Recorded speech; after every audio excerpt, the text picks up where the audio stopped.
Mitihani ya kitaifa ya KPSEA na KJSEA imeanza rasmi hii leo kote nchini.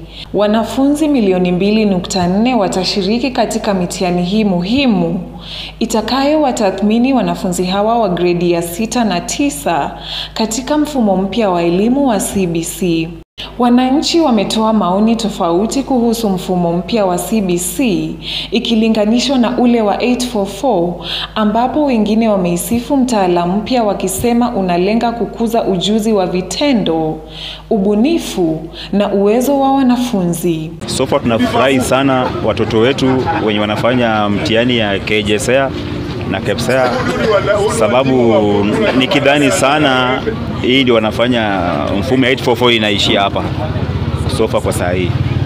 Tunawatakia kile laheri watoto wetu, na pia tunaomba serikali ya Kenya through Wizara ya Elimu, Bwana Ogamba, watoto wakimaliza shule mambo ya capitation isisumbue sana vile ilikuwa hapo nyuma.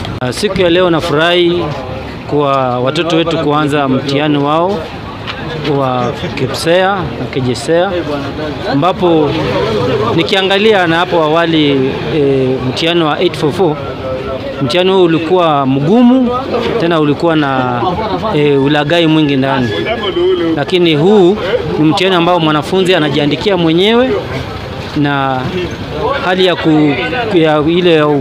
kuiba mtihani imepungua kwa kiwango kikubwa. Hata hivyo, baadhi yao wameelezea changamoto za gharama ya utekelezaji na mzigo wa kazi kwa wazazi na walimu. Ripoti ya mtoto sijaona. Bidi inakuja tu kama omega hivi ati kuti matiki. Sioni. Mtoto mwenyewe wamesema ati ameitwa shule 12. Mimi nimeshindwa kuselect. Sio anaenda wapi? Mimi masomo yangu tupilie mbali. Sioni sasa ataenda shule gani? Mimi pia niko na mtoto ambaye anafanya grade 9, msichana. Na kulingana na education hii ya CBC jinsi walivyoleta, watu wengi walikuwa waelewi. Kwa vile sisi tutakuwa watu ya kwanza watoto wetu kwenda senior secondary, si ndio? Kwa hivyo hii elimu sio mbaya, kwa vile watoto wajifunza kulingana na mambo ya nyumbani ya kitamaduni ni tofauti. Lakini kulingana na serikali, tunaomba serikali tusaidie sana. Mtihani wa KPSEA na KJSEA inatarajiwa kuendelea kwa siku kadhaa na baadaye matokeo kuchambuliwa na kutolewa na Baraza la Mitihani la Kenya.